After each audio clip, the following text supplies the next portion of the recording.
day, the world moves on as it always has. Cities wake up, work begins, and life feels familiar.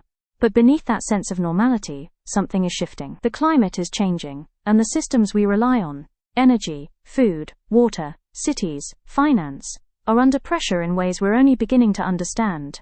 These changes don't live in reports or projections, they are already shaping people, livelihoods and communities. We created the Climate Leadership Podcast so these challenges don't remain abstract or distant, but are explored through the people working inside these systems, making real decisions with real consequences, often without clear answers. This is not a space for fear, blame, or perfection. It's a space for honest conversations about what leadership looks like in a changing world. If you're listening, you're already part of that leadership. Let's begin the conversation.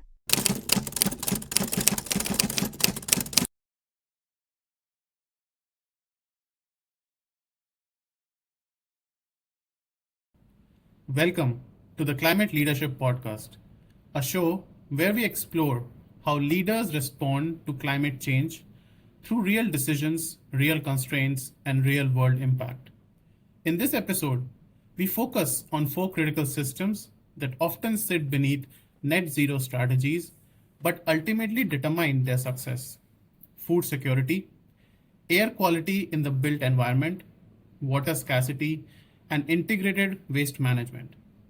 My guest today is Dr. Samiullah Khan, a senior climate and energy leader with over 3 decades of experience across the global energy, automotive, and built environment sectors. He has led energy efficiency, carbon capture, and net zero strategies across hotels, hospitals, and industrial facilities.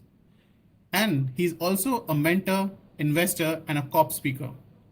In this conversation, we move beyond ambition to understand what climate leadership looks like in practice. Thank you, Dr. Khan, for giving us your time today, and I'm really happy to have you on my show. Thank you very much for giving me this opportunity to convey my views to your enlightened audience. And I really appreciate what you're doing. We need to have more people taking the initiative and communicating the right message to the general public. Thank you, sir. So if I may request you a very brief introduction, like about your journey so far. Okay. So my journey is very interesting. I'm a mechanical engineer, and for 17 years of my life, I was polluting the environment, selling buses and trucks. And in India, from where I come from, we talk about karma.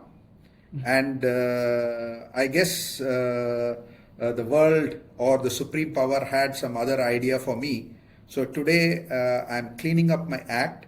I'm focusing on sustainability, and I'm doing direct air carbon capture, which is one of the most advanced engineering way of cleaning the environment. While I also focus on nature, growing bamboos, planting mangroves to balance environment and nature with technology to actually offset the carbon which I have put into the atmosphere myself. I've had the opportunity of studying at Cambridge, Harvard, MIT, Delft, and some other leading institutes, and working with major companies like Tata, was the CEO of the World Islands, worked with SRM Group, SRM University, so in the academia and in industry. And right now I'm the CSO, Chief Sustainability Officer for Fakhruddin Holding here in Dubai, UAE. Okay. Thank you, sir. So let's get started.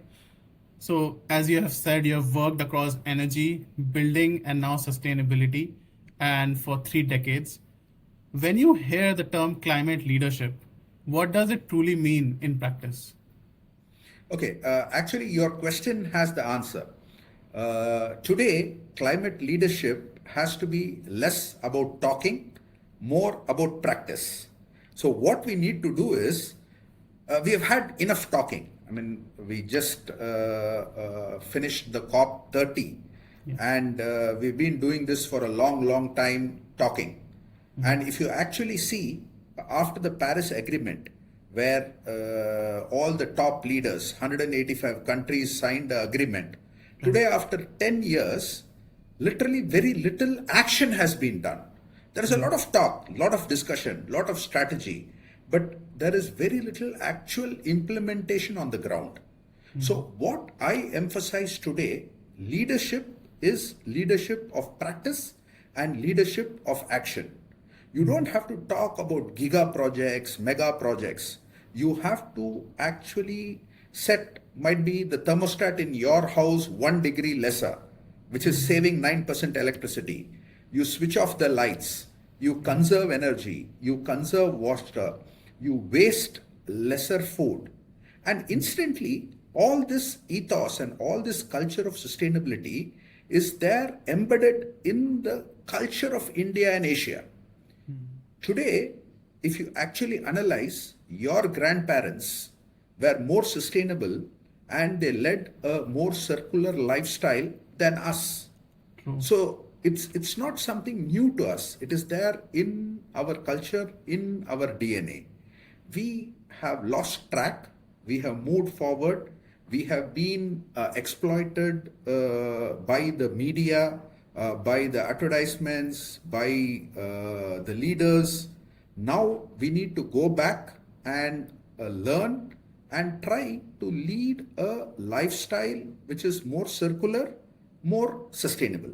And when I talk about sustainable, I always say that it has to meet the 3 pillars or the 3 P's of sustainability, which means whatever we do, it has to be good for the people.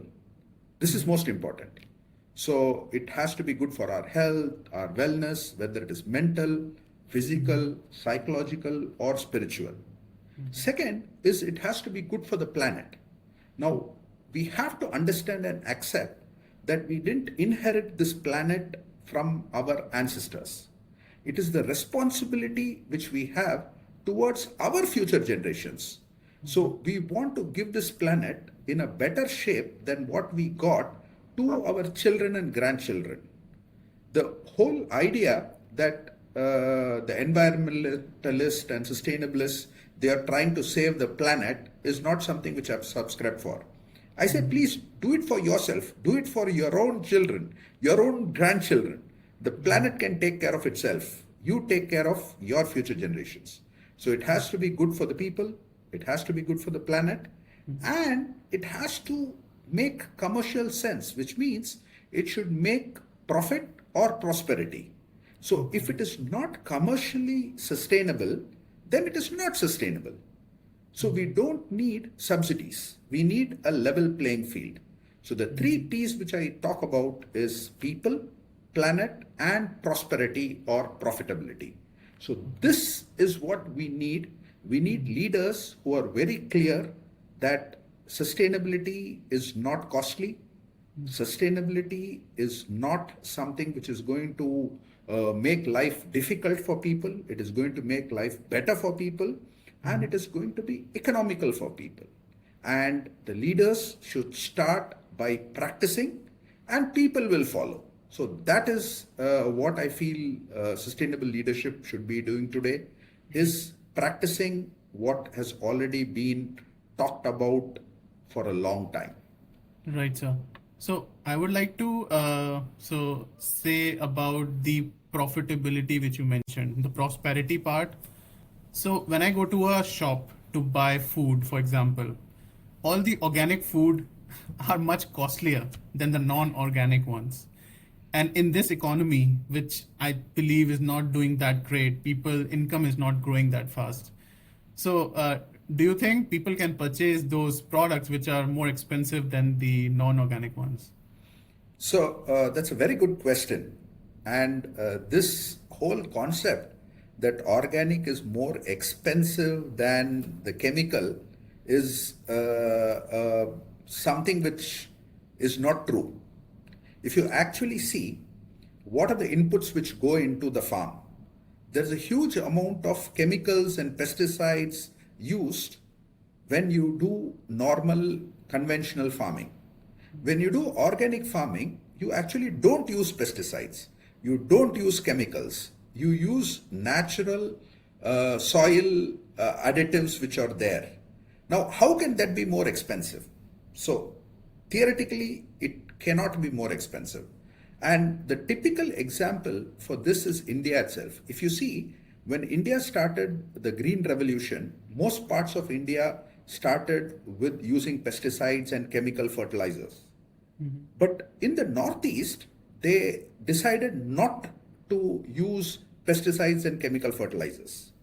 Initially, the yield where you use pesticides and chemicals, it was better. But over a long time, today, Northeast has proved that without using pesticides and without using chemicals, you can not only produce your vegetables and food at a cheaper cost, but better price and quality. And probably we are the only species which poisons the plants which we grow to stop the worms from eating it, and then we eat that poison ourselves and spend 10 times more in treatment of cancer and various other disease because of the chemicals which we have taken. So this is the general perspective. But I'll give you another perspective. So here in UAE, we are doing hydroponic farming. Today, in the built environment, we are able to do hydroponic farming at scale and produce fruits and vegetables and leafy greens at a cost lesser than what you'd buy in the supermarket without using chemicals and pesticides. Okay. So this is the perception which has been created in the mind is more expensive, and the supermarkets and the commercial entities to make more money out of it. Again, you answer the question, what kind of food did your grandfather have? Did he have organic or did he have with chemicals and with pesticides? Yes, very organic food. So then how is it expensive? And also what I want your listeners to understand is that if you see the cost and the profits made by these companies, which is the companies which sell pesticides, which sell fertilizers, they are possibly some of the most profitable companies. And they are ingesting chemicals into our food chain, and we consume that, and then we need medicines ourselves, and the pharmaceutical companies are making more money out of it. So basically, if you see the entire cost which you're spending and the amount you spend on health and wellness and medicines, organic food is far, far, far better. Right, sir. So it looks like there is a whole nexus which has been created, which we are fighting right now. True. It is capitalism at its best. Okay. So moving forward, what role do energy efficiency, logistics, and technology play in building resilient and climate-ready food systems? Okay. So today, energy efficiency is extremely profitable. I want to start by extremely profitable. The reason is the engineering in most parts of the world has been cut and paste and over designed. So I'll give you an example. Let us take an example of Dubai. Most of the buildings built here are built assuming, or the air conditioning is built and designed assuming that a building is going to be in its 100% capacity. Now, no building is ever operated at 100% capacity. So when you're designing it, you have designed it for 100% capacity. Second, they also assume that the worst case scenario in terms of climatic conditions. So your initial assumption was 100% capacity. Second assumption was that you're operating in the worst case scenario in terms of weather. Now these two things again are substantial over design. Then what happens is you put a safety factor of 15 to 20% over it. So on over design, you have put a safety factor. And then when you go to the manufacturer of an HVAC system or a building infrastructure system, they will not have exactly the same solution which you wanted. So they'll give you a next higher rated solution. So what I have found, especially in the built environment, is a building air conditioning system is almost 100% over designed than the requirement. So today, when you are having IoT, you are having sensors, you have the ability to monitor the performance of the building in real time, you are able to operate the building very efficiently through the building management systems and digital twins. So by doing this, we are able to substantially reduce the power consumption in the building. Now, what we always need to look at, we need to look at the embodied carbon, the operational carbon, and end of life cycle carbon. So when you look at these three aspects at the design stage, looking at the IoT systems, the sensorization, the 5G network, and the AI, there is substantial scope for energy saving. And normally, energy saving is far more cost effective than energy production. And I'll give you an example. When people talk about sustainability, the first thing they talk is solar. Everybody says that we want to go in for solar. Now, a payback on a solar installation is between 4 to 7 years. That is the ROI. In energy efficiency, the paybacks are normally 1 to 3 years. So every dollar spent in energy efficiency gets a payback of $16, which is an amazing return which is there. So the first thing which I tell the people is, when you want to be sustainable, don't think that you're going to put up a solar or a windmill or geothermal into the system. First, reduce your consumption. Second is to see where energy is getting wasted. Try to ensure that all those leaks are being filled. Today, our buildings are like leaking buckets. You have energy flowing from different places. The first thing which you do is you plug those leaks. And once you do that, then if you need more energy, then you go in for renewable energy. Again, here I would like to actually compliment the government of Dubai and UAE, because under the Supreme Energy Council, in the ministry, they have a division which talks about demand side reduction and conservation. How to reduce the demand of power and water and reduce carbon footprint. And it has a very senior person heading it, and they have a very clear strategy on how they want to move forward. Now, a country like Dubai, which has surplus energy, if that is talking about this, then other countries which have demand of energy which is higher than what they're actually producing should really look at energy efficiency.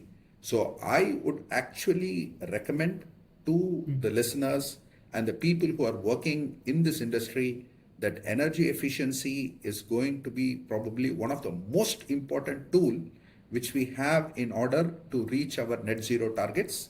That should be the first thing which we do. And the good part about that is that you have wonderful documented records and processes today which can be used to reduce energy and conserve power. So the knowledge, the information, the techniques is already available. Again, the only thing which we need to do is communicate this so that everybody starts working on energy efficiency and people start implementing it not only in their own homes but also in their organizations, and start communicating this with everybody. Everybody needs to know what needs to be done. And that's the reason why I started this session by complimenting the excellent work which you're doing, because by communicating this message to the people, you're actually doing service to the society. Thank you, sir. So moving forward, I'll talk about air quality now. So air quality is often viewed as a public health issue, especially right now in India, in Delhi. So yet it also carries major financial and productivity implications. So how do you see air quality as both a challenge and a business opportunity? Okay. I'll actually take you back to my childhood. I was born and educated in a place called Chennai in India, South India. And we used to be playing cricket and we used to go and knock at the neighbor's home and say that we're feeling thirsty, please give us water. And people used to give us water to drink. And we also used to identify homes which had a refrigerator at that time so that we could get chilled water. The reason why I'm telling you this story is that at that point of time, I never, at my widest dreams, ever thought that water would be sold.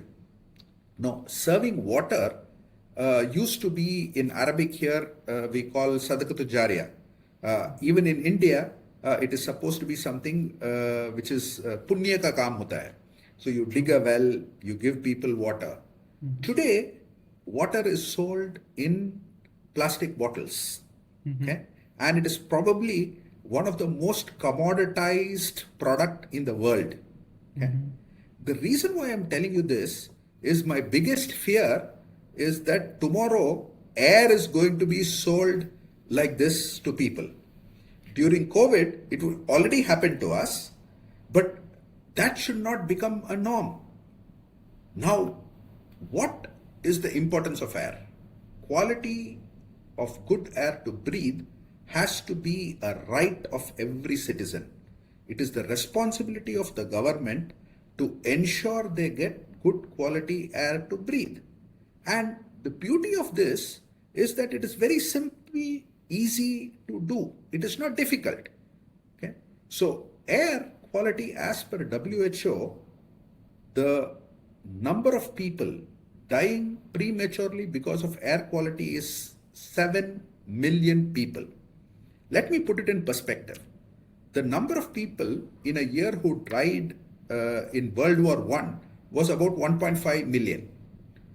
Air quality killing 7 million every year. So we are actually at war. COVID at its peak killed about 2 to 2.5 million people in a year. And that turned the whole world upside down. Air quality is killing 2 to 3 times more people every year than COVID. So first thing is people should understand the impact which it has. The financial impact is more than 5 trillion US dollars.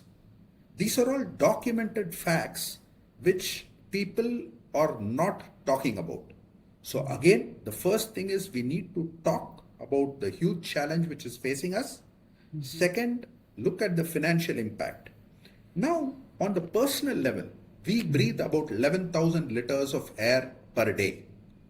The quality of the air which we breathe, it affects our health, wellness, cognitive ability, and productivity. The easiest way to improve productivity is to improve air quality. And here in the Middle East, we spend about 90%, 95% of our time indoor. So it's very important that we focus on air quality. I have taken improving air quality as a mission in life because this way I am able to help people live a better lifestyle, and there is a huge amount of opportunity in terms of financial aspects involved in air quality. And it's really amazing that more modern cities, more developed cities, they have probably some of the worst air qualities. London used to have very bad air quality. They came up with a program called Breathe London. Dubai has a very well structured air quality requirement, and I'm actually working with the Ministry of Health here in UAE, where we are measuring air quality in more than 10,000 homes of UAE and helping improve using technology developed by NASA for spacecrafts. And when I tell you that, okay, we are using technology used by NASA for spacecrafts, immediately you think it is costly. Now, what happens is when we improve air quality, we reduce the quantum of air which we take from ambient to put inside the buildings. And this eliminates the sick building syndrome, reduces the heat island effect, and saves 30 to 40% on the electricity bill. So this idea of mine I have implemented here in Dubai, and we've got a patent for it.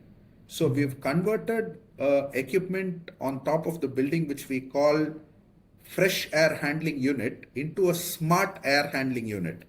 So by doing that, we have improved the air quality and we have saved money for the residents in terms of electricity bill. So again, the challenge of air quality which we have can be solved both using technology and taking the support of nature. Now the permanent solution will always come from greenification of the infrastructure by growing bamboos, by growing plants, by having indoor plants. That is a permanent solution, but that takes time. So what you do is you augment engineering, you use systems, air purifiers, and then you leverage it with nature. That's the way to go. And today, again, I say that we have technology, we have the engineering, we have the power of IoT, 5G, and AI, which can be used to improve air quality in any place, including Delhi, given the opportunity. As a matter of fact, when I was speaking at the COP27, I remember it was at Sharm el Sheikh, I had made a statement that, if you give the climate change challenge in 2020, it was in 2023, when I made the statement that we have the technology to solve the problems today. And today with the growth in AI, it's going to be very easy and convenient. And I keep speaking in conferences where I say that Dubai has committed that we will go net zero by 2050 and we will go net zero before 2050 because the leadership is supporting the activities of the engineers. Okay. Right, sir. So moving from air quality to water scarcity. So water scarcity is becoming a defining climate risk in many regions. How realistic is desalination as a solution, and what trade-off should leaders clearly understand? See, water is a global challenge. When I used to be in school and college, I was told that the next world war is going to be fought because of water. Earlier, it was hydrocarbons and oil which were creating tension, and the future is going to be water. And after studying my engineering and working in the Middle East, seeing how things happen, I can today say that we can stop world war because there is more water in the air we breathe in forms of humidity than all the water in the world put together drinking water. So today we don't have to go in for desalination. We have enough humidity which can be converted into drinking water. Now, talking about desalination is an extremely good initiative. It's a wonderful initiative, but it has a lot of restrictions. The first thing is that you need to have water first to desalinate. Okay, and so it has to be close to a water body, normally a sea. Now, when you suck the water into the desalination unit, you're sucking the small planktons and the fish, which is the food for the bigger fish, which we eat. Okay, so now what is happening is you're actually disrupting the food chain in the sea. That's the first challenge of desalination. The second one is that when you produce water, you also produce brine. For every 1 liter of drinking water you produce 2 to 4 liters of brine, which you put back into the sea, making the sea more saline. And that kills the corals, that affects the life in the sea, and it also reduces the ability of the oceans to absorb carbon dioxide. So oceans are the largest carbon sink known to man. And today, when you increase the salinity of the sea, you're obstructing that cycle. And I'm sure your learned listeners, they always hear about the Dead Sea, which is there in near Jordan and Palestine, where the salinity has become so high that nothing lives in that sea. So it's very important that we don't increase the salinity of the sea. The third thing is that you're using fossil fuel and energy to desalinate. And then you put the water into plastic bottles and you sell it. Now, as per WWF, when you drink water from plastic bottle, it is getting microplastics into your body, which is equal to eating one credit card every week and a laptop every year. So that is the amount of microplastic which is going into the human body. Our body does a great job in flushing it out, but still today, microplastics are being found in every part of the human body, whether it is the liver, the kidney, and today we have a lot of cases of non-alcoholic liver cirrhosis. So earlier, people who used to consume alcohol used to get liver cirrhosis. Today, even young boys and girls are getting liver cirrhosis. They are finding microplastics in the human brain, in the umbilical cord, in newborn baby. So that is the effect of having microplastics into the system. Now, what is the solution? Again, the engineering solution is converting humidity into drinking water, which is also cost effective today. With the technology going up, you have the process of condensation, which you can produce water. You have a process of adsorption, which can produce water even in places where the humidity is about 20%. I had collaborated with a good friend of mine who was from MIT, now a professor in University of Arizona. And we brought in these hydro panels which convert humidity into drinking water, not just drinking water, high quality drinking water using solar. And we installed this in Dubai, and we produced about 5,000 liters of high quality drinking water in the deserts of Dubai from humidity using solar power. Now the solution is there. So what it requires today is the leadership to take a decision and say that, okay, we will start by having 5 to 10% of our water from renewable sources. Today, you're talking about energy from renewable source. Why not water from renewable source? Which can be possible. So these are things which the leaders should understand, learn from experts, see how it can be made commercially viable. Today, there are many hotels in Dubai which use air to water. And if I'm not mistaken, IITs from India and also Bell have come up with very good solutions for converting humidity to drinking water. So these solutions have to become a norm. People should start using it. Government should start supporting it. And this should be a primary focus with people. Even before we talk about electric cars and solar. Right, sir. But I don't know why electric car takes all the limelight in the world. Do you have any comments? Electric cars, I mean, I prefer electric cars. I like them. I'm one of the people who supports electric cars. But first, again, like what I said, you have to look at the embodied carbon. So embodied carbon of an electric car is higher than a fossil fuel, a petrol or a diesel car. The operational carbon of the electric car is lesser than the fossil fuel, provided your source of power is clean. Now, in UAE, in Dubai and in Abu Dhabi, the source of power is solar and from nuclear. So we are using clean energy. So then it is better. The last leg is the end of life cycle. So what is going to happen to the lithium batteries once it needs to be replaced? So we need to look at it. Why it is so popular? It has been made very glamorous, and there is a lot of advertisements and a lot of commercial interest which is making it popular. And we should understand that electric cars are not magic wands.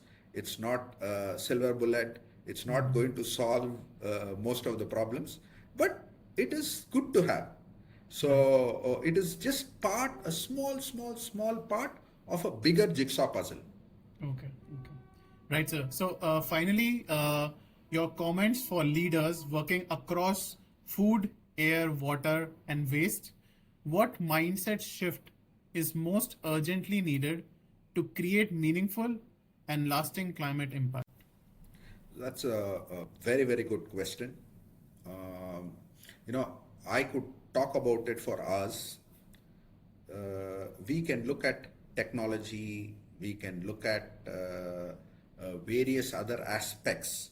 But for me, the most important aspect, which is really crucial, is collaboration. What is happening is the leaders have been working in silos. What is required today is people to sit together, work together, and collaborate together. The solutions are already there, whether it is food, energy, water, waste, all these solutions are there. But the people who are able to connect, collaborate, and work together, that is missing. And that is true leadership. You need to put all these dots together. And I'll give you an example. I'll give you a very interesting example which we did here in UAE and Dubai. As per UAE's national strategy, which mostly is coming from Abu Dhabi, from some of the best organizations, the target set was that 70% of the waste they wanted to eliminate from landfill by 2030. Okay. So the target set was 2030, and later it was extended to 2031 by Tadweer, the waste management company, that they said we need about 6 years to complete this. Now Dubai, with its leadership, took a very aggressive stand. They had also committed that they are going to reduce or close all landfills in Dubai by 2030. They came back and announced that they are going to close it by 2027.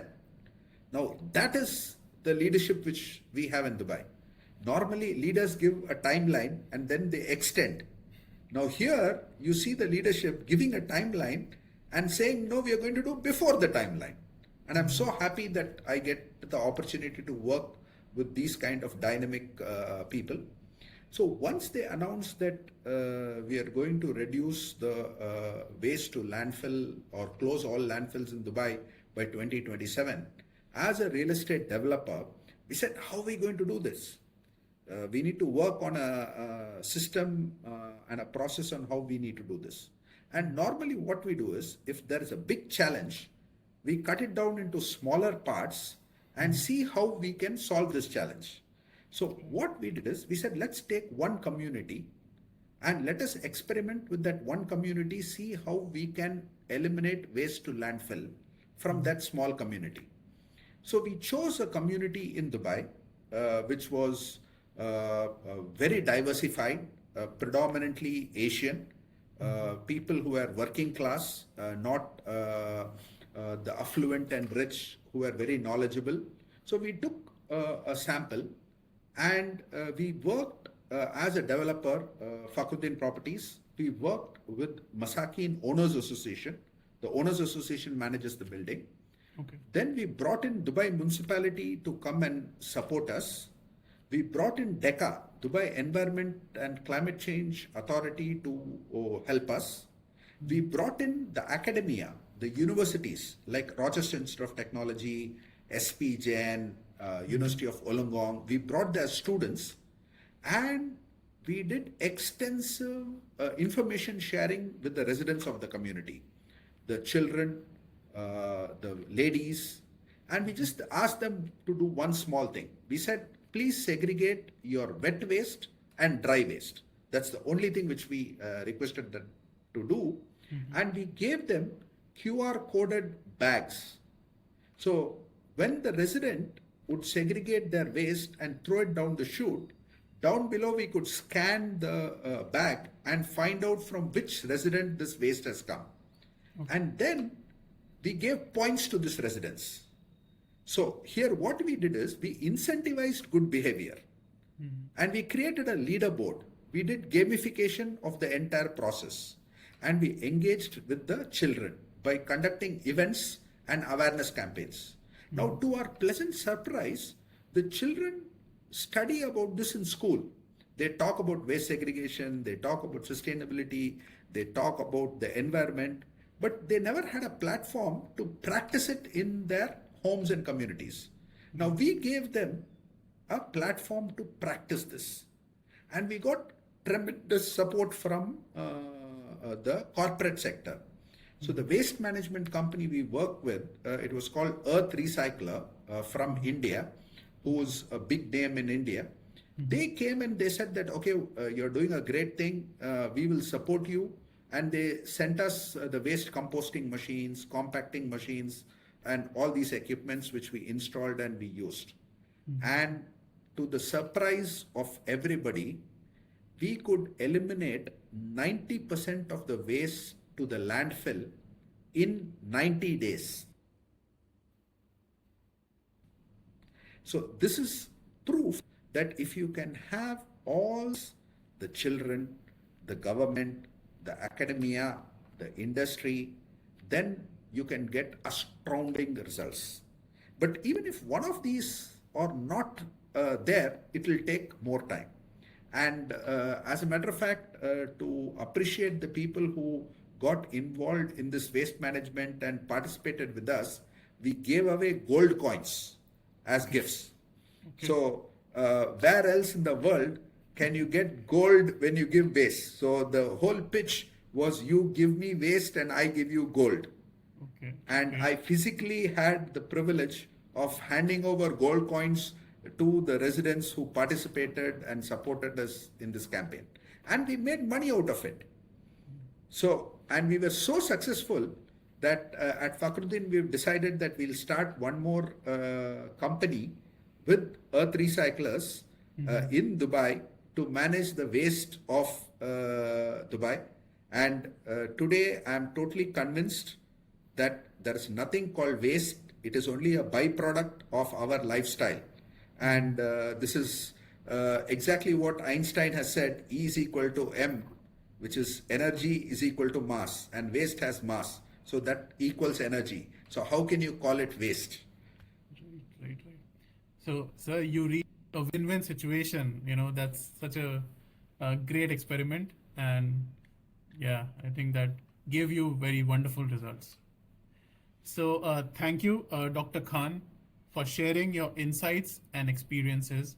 This conversation reinforces that achieving net zero is not about isolated solutions, but about leadership that understands systems, trade-off, and execution in the real world. Thank you everyone for listening to the Climate Leadership Podcast.